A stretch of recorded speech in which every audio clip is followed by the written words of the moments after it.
Reporte 10. Entrevistas y comentarios con los personajes de la política, la economía, la sociedad, la cultura y el deporte que inciden en la vida de quienes habitamos en la península. Reporte 10, conducido por Lilia Arellano, Abelardo Martín y Francisco Rodríguez. Periodistas con 4 décadas de experiencia en prensa, radio y televisión nacionales. Reporte 10. Comenzamos. Muy buenas noches, bienvenidos a otra emisión de Reporte 10. Hoy Rafael Serrano y su servidor. Rafael, buenas noches. Buenas noches, ¿cómo están? Vamos a platicar con la consejera electoral Carolina del Ángel. Buenas noches. Muchas gracias. Bienvenida. Buenas noches. Gracias por la invitación. ¿Cómo va el proceso electoral en la Ciudad de México? Pues avanzando, ya llevamos meses en esto y a nada de empezar las campañas electorales.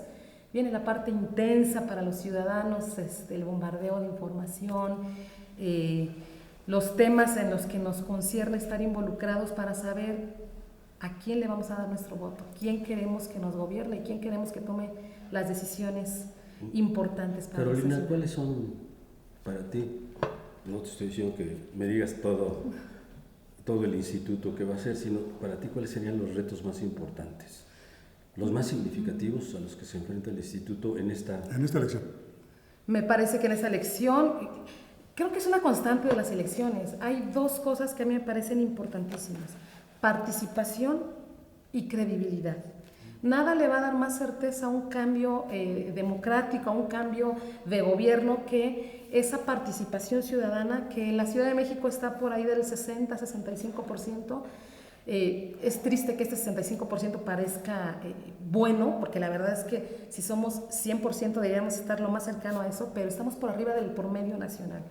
Y que esa participación además se ve convencida de que lo que está haciendo la autoridad electoral es con base en principios democráticos. Es aquí donde creo que es importante este tema de la confianza de los ciudadanos. Me parece que no puedo venir a decirles, como todo el mundo, confía ciegamente. Nadie lo hace, nadie confía ciegamente en nadie porque se lo dicen y ya. Y es aquí donde esta participación se debe ir más allá del mero voto, se debe ir a una vigilancia plena del proceso electoral. Y los ciudadanos, todos los ciudadanos tenemos esa facultad, ya sea desde donde nos toca como autoridad electoral, desde donde nos toca como partidos políticos, como candidatos o como ciudadano, a partir de la figura de la observación electoral. Se habla mucho recientemente de que en México hay una democracia sin demócratas. ¿Coincide usted con esa afirmación en cuanto a la Ciudad de México? ¿Hay una democracia? ¿Habemos demócratas en la Ciudad de México? Yo creo que sí. Si salimos a platicar con la gente quiere que se respete su voto, la gente quiere formar parte de las decisiones.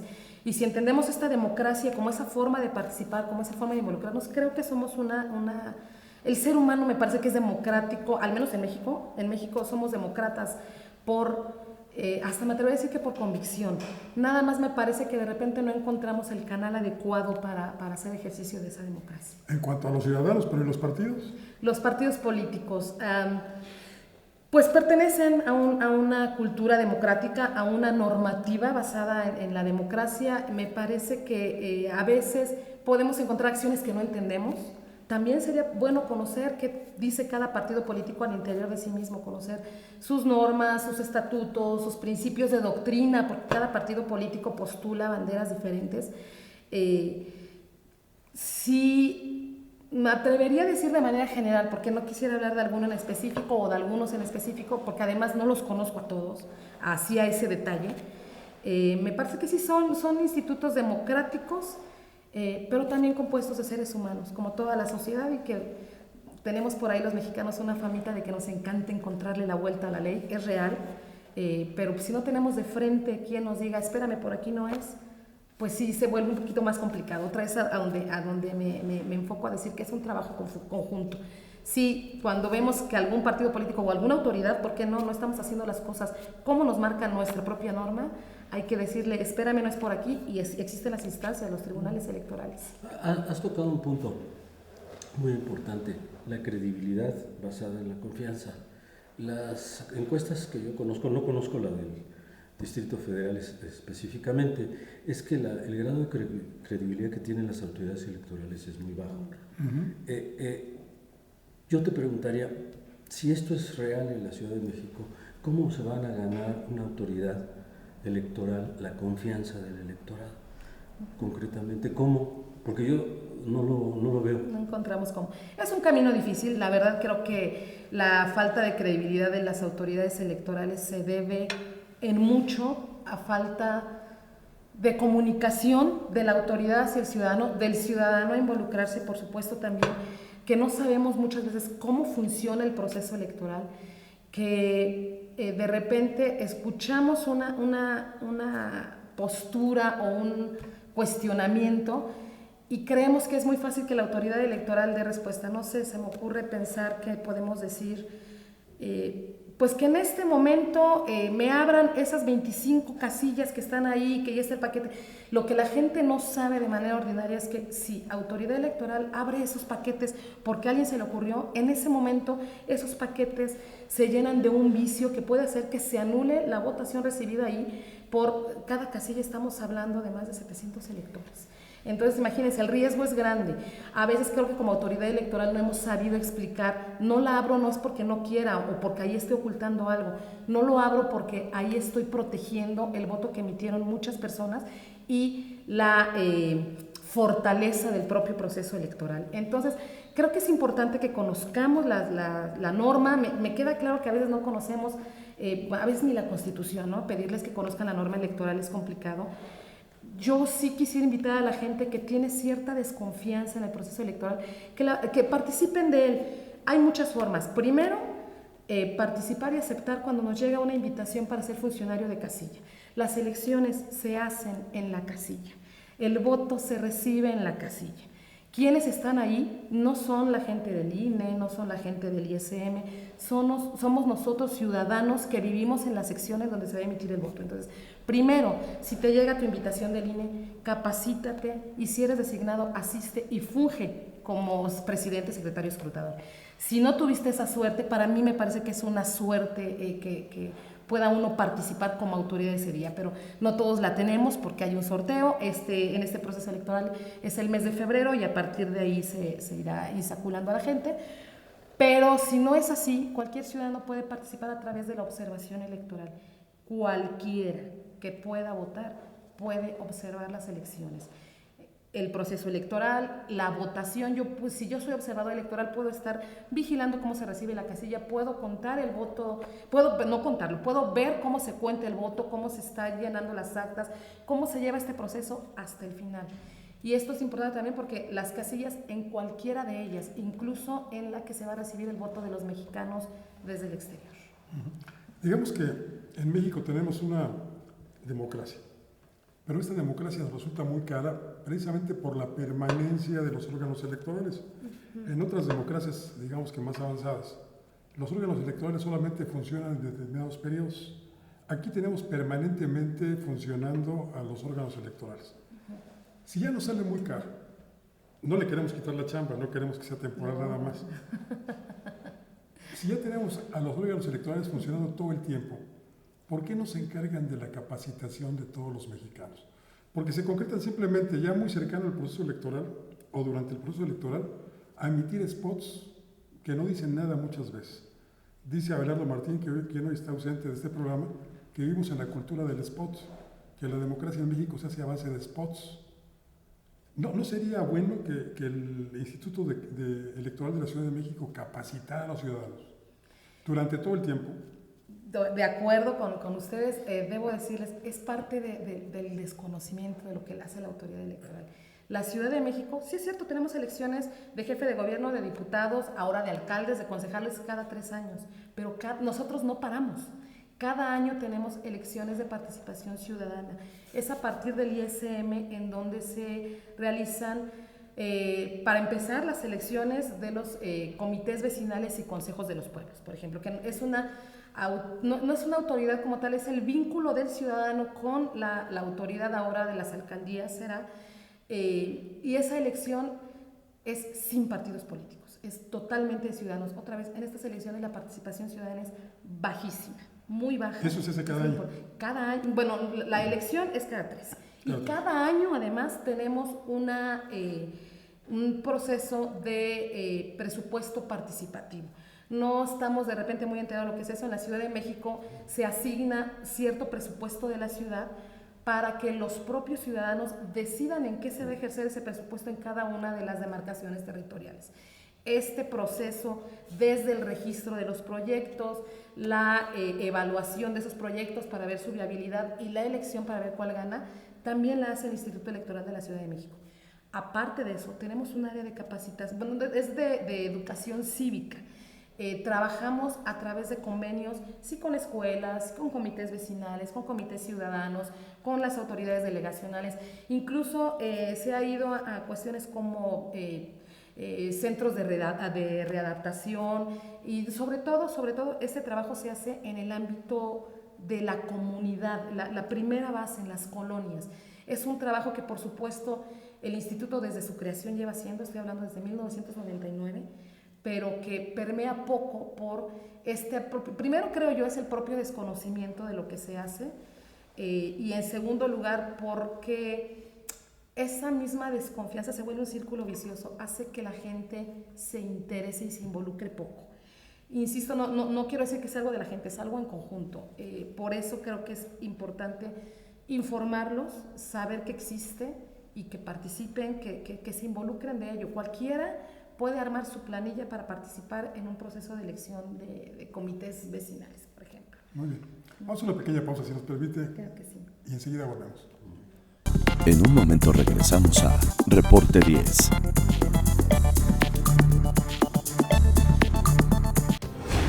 Las cosas que queremos, los proyectos que empiezan, las ilusiones concretadas, necesitan una asesoría legal y una base concreta.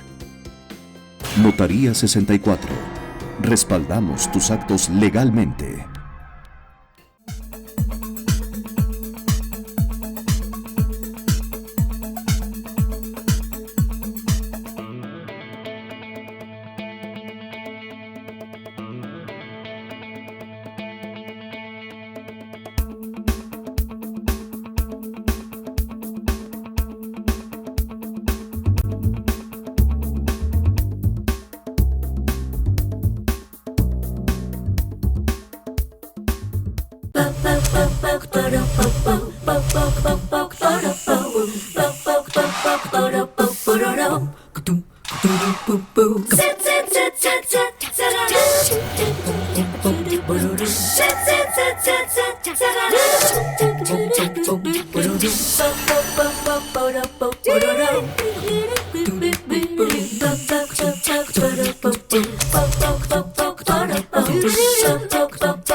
Regresamos.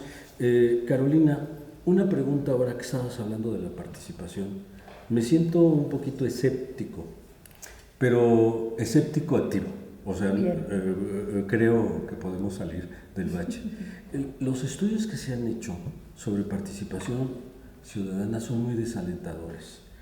Es un trabajo de cultura democrática que no existe porque parece que no existe un sedimento en nuestra sociedad que permita eso.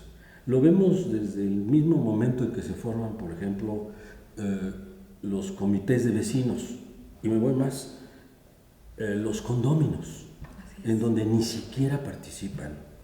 Van 2 días, los acuerdos se terminan tomando por una persona. Agrego, yo fui presidente de una casilla en el 2012. Me autopropuse, porque nadie quería. Entonces, pues yo. Bueno, mi experiencia es que me dejaron solo. A las 3 de la mañana yo contaba los votos, porque la otra se fue a atender a su niño, el otro tenía que levantarse temprano, y me dejaron ahí. Dijeron que me iban a traer una patrulla para llevar los 700 votos, etcétera, etcétera. Fui solito caminando hasta las calles de San Luis Potosí. O sea que me podía haber robado la urna, ¿no? Y no ha pasado nada. Nos hace falta mucho. ¿Tú cómo ves eso? Nos falta mucho. Bueno, te debo decir que si te robas la urna sí pasa, es un delito electoral y muy grave. ¿O me la podían Que te la robar? pudiste- sí, ¿Me eso. la podían robar? Realmente el riesgo en el que se pone el ciudadano es real, es parte de esta falta de ganas. Insisto, creo que se vuelve, no podemos decir solo son falta de ganas, ¿no? Porque sería minimizar el problema a una cuestión burda y además súper equivocada. No son falta de ganas, es falta, insisto yo, de comunicación, de conocimiento, de motivación de que las cosas sirven y que lo que estamos haciendo no tiene funciona. que ver el ¿no? desengaño también.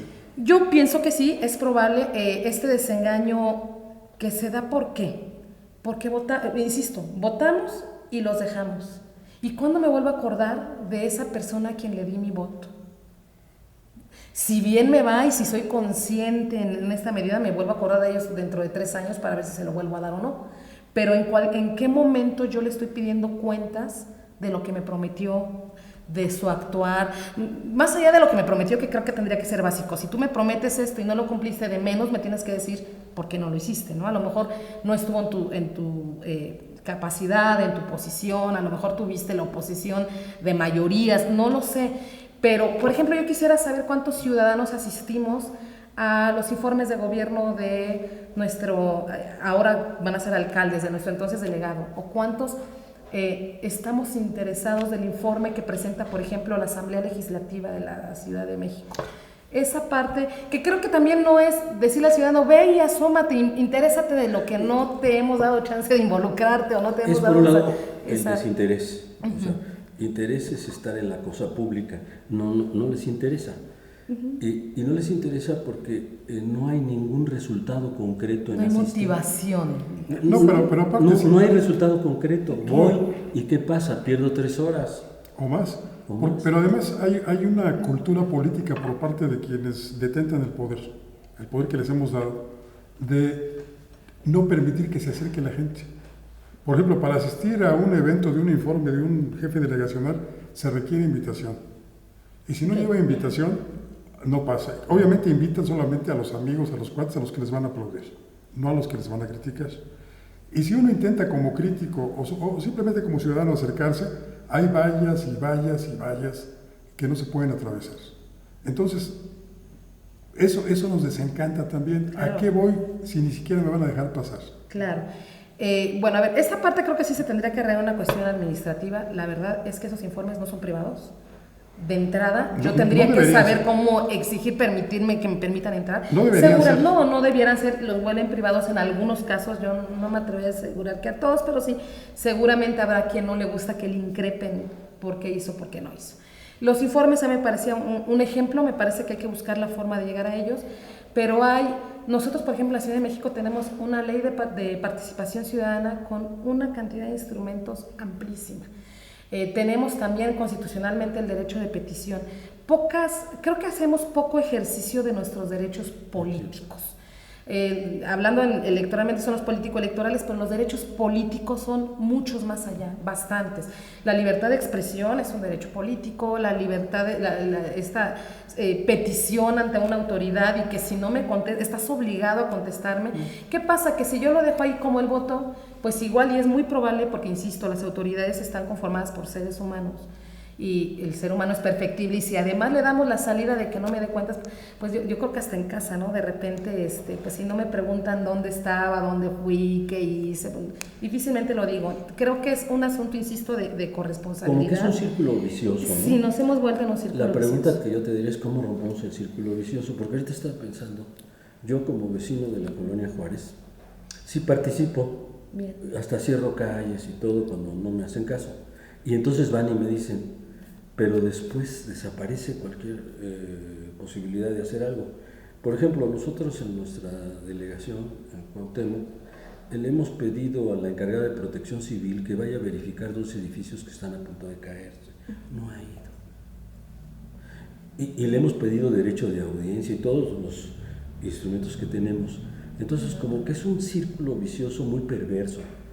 Yo te preguntaría, ¿cómo le hacemos? ¿Por dónde comenzamos a romper esto? Me gustaría hablar, creo que ese tema da para mucho. Sí. En la parte electoral hay algo concreto, voto informado. ¿Qué pasa? Que de repente llega alguien a pedirme su voto y a mí se me olvidó sí hizo algo bueno, porque también por supuesto que es de muchas cosas buenas, se me olvidó y nada más a lo mejor pues porque hoy lo abandera otro partido, o a lo mejor porque hoy va haciendo un partido, o a lo mejor simplemente porque no me cae bien, no voy a contar lo bueno. Y al revés, ¿no? Llega alguien que me lo ha pedido 25 veces, se lo sigo dando a pesar de que no me ha dado resultados. Entonces, primero sí creo hay que informarnos a quién le damos ese voto. ¿Y qué ha hecho? ¿Y qué ha hecho? Porque de repente su currículum puede estar muy padre y me dice que ha sido delegado 5 veces. Bueno, entonces yo ya vi que sí delegado 5 veces, ¿por qué no me voy a revisar qué hizo y qué dejó de hacer en ese tiempo? Y a lo mejor de ahí parto para decir, ok, esta persona sí me convence, o sabes que esta persona, de verdad yo no entiendo por qué le di el voto 3 veces, ¿no? Entonces, eso es lo que pasa, que de repente lo dejamos. Primero sí sería un voto informado. Primero sí me gustaría decir que necesitamos una ciudad que se sienta incluida, ¿no? Entonces, ¿qué necesitamos? Primero, tener satisfechas 20,000 necesidades. Si partimos desde ahí, bueno, es un problema más de origen, más de sociología, más de economía, que de una cuestión electoral. Lo electoral lo tendríamos que dejar de lado mientras eso no se satisfaga, pues no, porque no avanzaríamos. Sí creo que la parte electoral, el tema es esta cuestión del voto informado y de invitar a la gente a que participe dentro de los procesos electorales. También tenemos responsabilidades todos los que criamos, los que pertenecemos a una familia, de platicar, no necesariamente de convencer. Platicábamos hace un ratito de un tema interesante sobre el disenso, ¿no? A lo mejor no necesariamente voy a estar de acuerdo, pero el tener una interacción social respecto de los actores que nos gobiernan o los que nos pretenden gobernar hará que la gente, si bien no es que salgamos a hacerles proselitismo, a lo mejor habrá quienes sí, ¿no? En el momento ideal de las campañas, a mí me convence candidato tal o la candidata tal porque sé que ha hecho un trabajo correcto. Creo que se vale decirle a la gente, oye, mira, hizo esto. Y al revés, es tiempo de campañas y fulanito me está viniendo a pedir el voto y lleva ahí eternizado y no ha hecho absolutamente nada más que una casa muy bonita que es a la vista de todos los vecinos. Bueno, pues eso creo que también vale la pena hacerlo notar. Creo que nos toca primero empezar en nuestra célula primaria, la familia, nosotros como autoridad electoral, sí salir, pedirle a la gente que vigile, que esté al pendiente del proceso y que se informe para emitir su voto. Voy a cambiarle abruptamente el tema, pero yo quisiera preguntarle, ¿y el voto de los mexicanos en el extranjero, el voto de los que nacimos en el Distrito Federal y que viven en el extranjero, ¿es la Ciudad de México la única que tiene este tipo de legislación? No. De entrada, desde el 2014 se abre la opción para que sea a todo el país. Para elección de presidente de la República se puede, es a partir del INE. Se abre la opción para senadores en todo el país y la organiza el INE. Y ya somos muchas las entidades que además permitimos la elección de quien va a tener el titular del Ejecutivo local, el gobernador y en el caso de la Ciudad de México, jefe de gobierno, a partir desde el extranjero. En esta ocasión vamos a hacer 8 entidades, entre ellas la Ciudad de México. Es un camino que se empezó hace no mucho. Yo esperaría que dentro de no mucho seamos todas las entidades quienes otorguemos esa posibilidad, esa participación democrática más allá de las fronteras. A mí me parece muy importante que quien es mexicano tenga el pleno ejercicio de sus derechos político-electorales dentro o fuera del territorio nacional. ¿Se sabe el tamaño del padrón electoral de los, ¿cómo serían? ¿Distritenses o ahora que van a ser? ¿Citadinos? Citadinos, defeños, chilangos, vamos a dejar en los chilangos. ¿Saben cuántos chilangos hay? A nosotros en el Instituto Electoral de la Ciudad de México nos encanta la palabra chilango porque además es la que hemos usado para la promoción. Un número exacto de cuántos hay fuera, no, porque además la mayoría de ellos, la gran mayoría está en Estados Unidos. Y la gran mayoría de esa mayoría además no está de manera legal. Entonces, tener un registro exacto no. ¿Qué sí tenemos? Datos de quienes se han inscrito ya a la lista nominal de electores para ejercer su voto desde el extranjero. Hasta el mes pasado, que es el dato que tengo más fresco, estábamos hablando de, en la Ciudad de México, 50,000 personas que hicieron su solicitud de credencial. Pero aparte, tener mi credencial no nada más es ya tengo mi credencial y voto, no desde allá, porque la norma obliga a hacer una lista nominal especial. ¿Para qué? Para sacarte de la lista nominal de la sección en donde votas. ¿Con qué finalidad? Pareciera que es un trámite burocrático. La verdad es que no. La idea es justamente garantizar que una persona es un voto. Entonces, y como el voto desde el extranjero se hace vía postal, si lo dejamos en las dos listas nominales, existe una grande posibilidad de que yo ahorita emito mi voto desde Guatemala y me brinco y lo ejerzo desde aquí en la casilla que me toca. Entonces, para evitar ese tipo de cuestiones, se saca de la lista nominal de la sección y se crea una lista. Estamos hablando de que esperamos unos 16,000. Ahorita estamos arriba de 12,000 personas en lista nominal de electores de la Ciudad de México desde el extranjero. Es una pequeña parte de la lista nominal del Distrito Federal, sí. Muy pequeñita, ¿no? Sí, es pequeña. La lista nominal de la Ciudad de México está arriba de los 7 millones. Es una lista nominal grande. O sea, es más bien simbólico y representativo de que queremos abrirnos. Es simbólico, es representativo, y me parece que en estas democracias donde últimamente los votos se ganan las elecciones se ganan por realmente pocos votos, 12,000, 16,000 votos pueden hacer una gran pueden hacer la diferencia. Claro puede que sí. ser la diferencia. Vamos a hacer una pequeña pausa, si nos permiten, y enseguida volvemos. En un momento regresamos a Reporte 10.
Las cosas que queremos, los proyectos que empiezan, las ilusiones concretadas, necesitan una asesoría legal y una base concreta. Notaría 64. Respaldamos tus actos legalmente.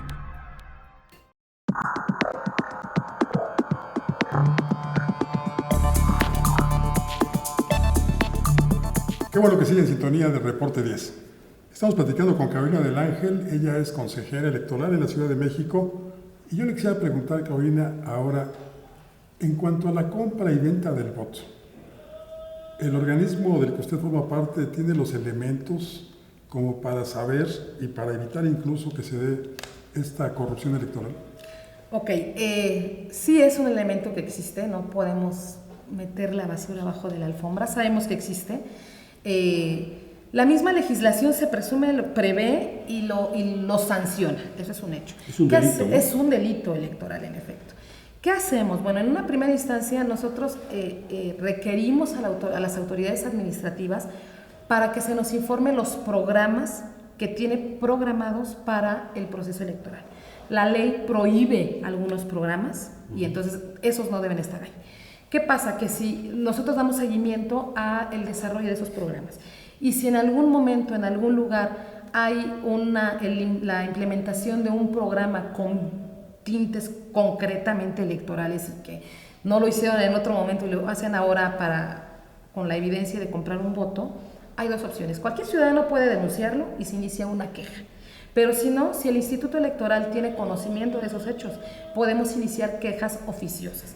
Quejas que concluyan en una sanción de carácter administrativo para la autoridad y, por supuesto, si está involucrada una persona que busca el voto, con un asunto de sanción. En este caso, la función del instituto es denunciar el hecho y que el tribunal se haga cargo, ¿o cuál es el procedimiento? El Instituto Electoral inicia el procedimiento de investigación.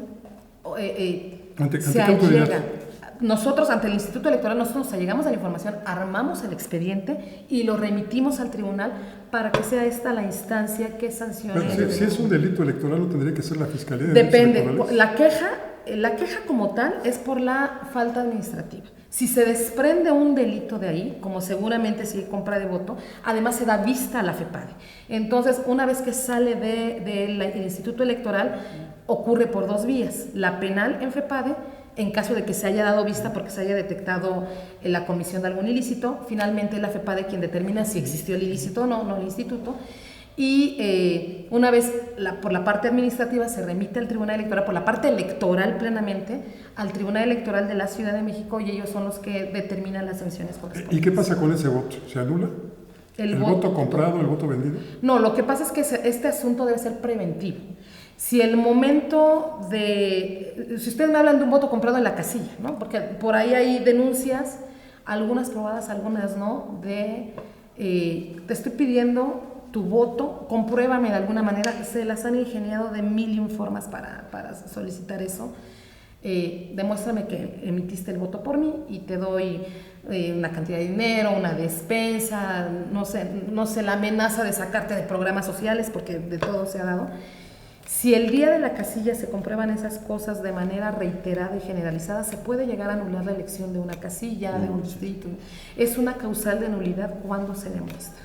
Hay que estar al pendiente de eso. ¿Y para eso sirve la observación electoral? Para eso sirve la observación electoral. Es una de las cosas para las que sirve. Ustedes como instituto, como una institución que cuida el voto, o que debiera cuidar el voto, entre otras funciones, ¿han encontrado zonas conflictivas en la ciudad en donde se espera que esto suceda? O sea, me refiero, por ejemplo, a Iztapalapa, o Gustavo Madero, o Azcapotzalco, o sea, las que están más densamente pobladas, generalmente ahí hay mucho clientelismo y corporativismo.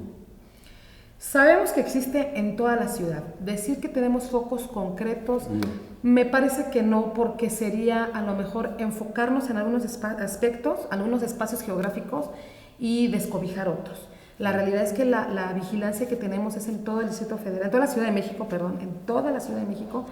Y sí, por supuesto, hay lugares en donde hay más quejas. En ese momento ahí se podrán enfocar los ojos del Coyoacán instituto. es uno de esos. Ahorita tenemos Coyoacán con un asunto de 2 o 3 quejas fuertes ahí. Entonces, más allá de decir si es un foco fuerte o es un lugar en donde se dé con frecuencia, lo real es que ahorita hay quejas. Y ahorita hay que tener los ojos ahí para, en efecto, determinar qué es lo que está pasando. Porque a veces pueden ser quejas que en efecto sean unas acciones ilegales, unas faltas a la norma, o bien pueden ser conflictos internos de un partido, o no, ya no internos, pero sí confrontación, si no sana, sí propia del proceso electoral, en donde también, por supuesto, tendremos que hacer algo si se está violentando la norma.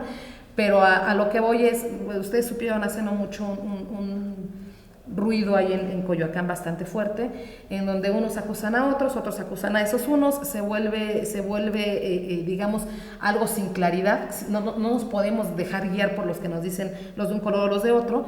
Hay que investigar a fondo, y en su momento si hubo delitos electorales, darle vista a la FEPADE, y en su momento si nada más era una cuestión administrativa que pudiera sancionar el Tribunal Electoral ahí, o a lo mejor no había nada.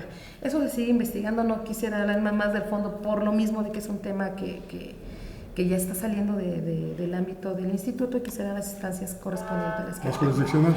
Las jurisdiccionales, o bien en su caso las ministeriales. Así es. ¿Va a haber debates? Va a haber debates, tenemos... Ay Dios, en esta ocasión vamos a hacer una cantidad de debates enorme. Por ahí hay dos posturas, muchos dicen bombardeo de gente. A mí me parece súper indispensable para el voto informado. Vamos a tener 3 de jefe de gobierno, y me atrevería a decir jefes y jefas de gobierno, porque la boleta vienen de 7, 5 van a ser mujeres y 2 hombres. Entonces, bueno, va a ser de jefas, porque son 5 mujeres y 2 hombres, son mayoría, ¿verdad? Bueno, 3 de ellas.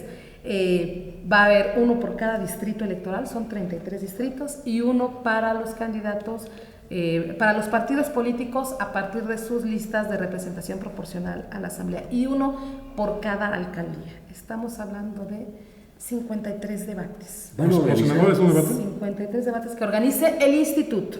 Además, por fuera se pueden organizar varios, siempre y cuando se ciñan a las reglas que marca la autoridad. ¿Cuál es el formato entonces? El formato es, bueno, el formato apenas está, lo estamos discutiendo en mesas de trabajo, otra vez se tiene que aprobar en una comisión en donde están, pertenecen también los partidos políticos.